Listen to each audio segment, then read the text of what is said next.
Vous êtes bien sur Watch TV, la première chaîne high-tech et loisirs.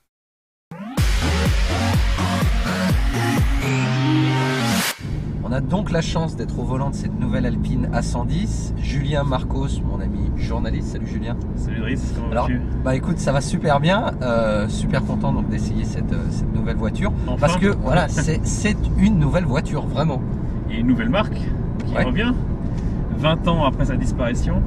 Une marque française donc, qui renaît de ses cendres, si on peut dire. Elle renaît, elle revient pour le plus grand bonheur des passionnés. Ouais, ça c'est un mot qui est important, hein, passionné. Hein, c'est quelque chose qui revient régulièrement. Alors, bah, cette nouvelle A110, c'est une petite voiture. Hein. Alors 4,18 m de long, 1,80 m de large, donc c'est vrai que ça reste très compact. 1,25 m de haut, c'est très bas. Ouais. Donc effectivement, on la voit, elle est bien assise sur la route, mais c'est vrai que c'est un gabarit qu'on n'a plus l'habitude de voir par rapport à un Cayman ou à un TT qui sont ses concurrents principaux. Elle fait petite, mais elle a quelque chose en plus quand même. Alors petite voiture compacte, mais pour autant dans l'habitacle on a de la place, hein, on n'est pas les trois. Ouais, Driss, on a pas mal de place, notamment la garde au toit, qui est plutôt bonne. La voiture est basse, on a dit, à 1,25 m. En revanche, on a une bonne garde au toit, un bon espace au coude.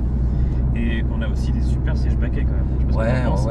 On va y revenir. Hein. D'abord, on va peut-être rester à l'extérieur. Qu'est-ce que tu en penses toi du look de cette voiture? Alors, ce qui est super, c'est que donc cette A110 se base sur l'A110 originale des années 60 et elle reprend des éléments de style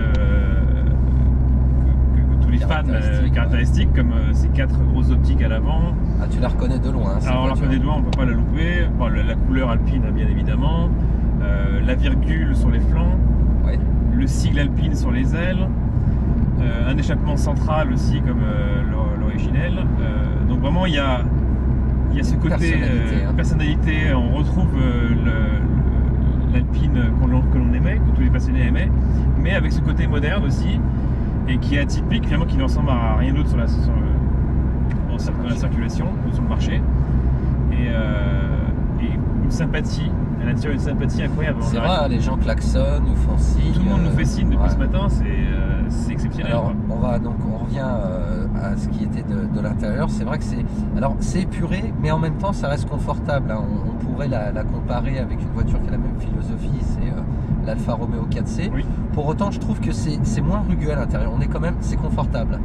C'est plus du tout le côté de la 4C qui est très épuré, très sobre, même très dépouillé.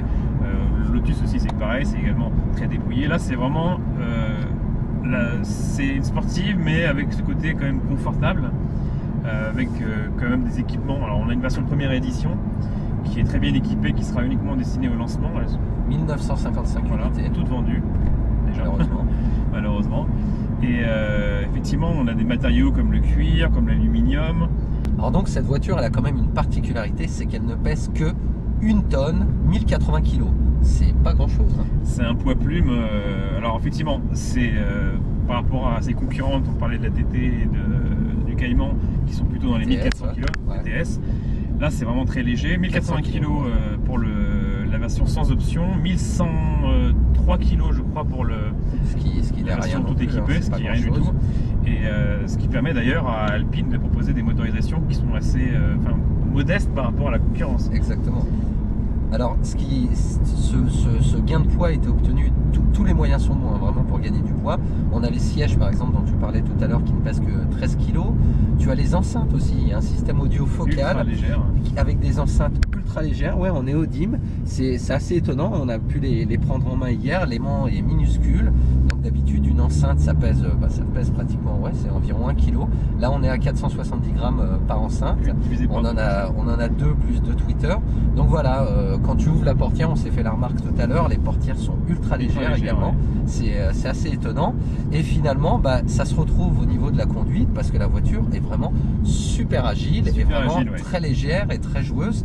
Malgré, comme tu disais tout à l'heure, ce qui permet également, plutôt que malgré, d'intégrer un moteur qui ne fait que 252 chevaux, ce qui n'est pas énorme fondamentalement. Quand tu regardes la fiche technique, finalement, Driss, c'est que c'est un 4 cylindres 1800 turbo. Bon, tu peux te dire, effectivement, c'est un peu faible aujourd'hui. Et finalement, 252 chevaux, c'est pas mal. Mais tu te dis, la Porsche fait 300, est-ce que ça va pas être un peu juste? Mais au final, elle est tellement légère le moteur a quand même du répondant. Et finalement, l'Alpine est plus performante qu'un Cayman sur un 0 à 100. C'est ça qui est le paradoxe finalement, c'est que la voiture, elle est ultra sportive. Elle est vraiment faite pour la conduite sportive. C'est une propulsion avec un moteur central arrière. La répartition des masses est parfaite avec 56% à l'arrière et 44% à l'avant. Donc vraiment un équilibre joueur. Mais il y a ce côté-là aussi confort. Et effectivement, la direction reste une direction qui est semblable à on va dire une bonne berline. La suspension est étonnamment confortable.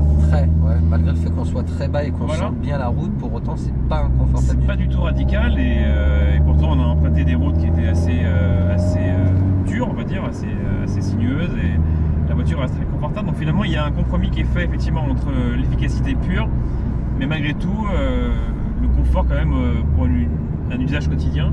Il chante ce moteur. Il chante et je suis vraiment satisfait par ça, parce que c'est vrai que on reproche souvent aux 4 cylindres modernes turbo justement d'avoir un bruit totalement absent, une sonorité basique.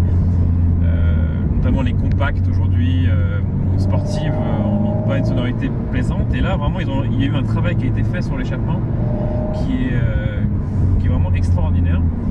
Ce petit moteur il chante vraiment très bien.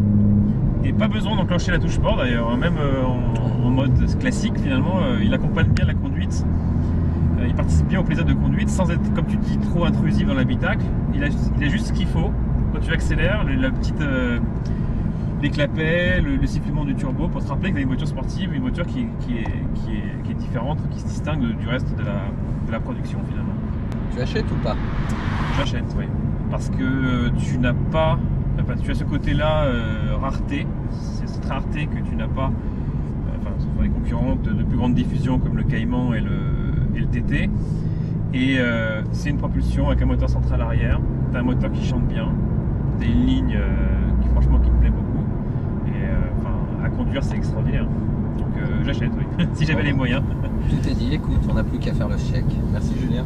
Merci Doris. Vous êtes bien sur Watch TV, la première chaîne high-tech et loisirs.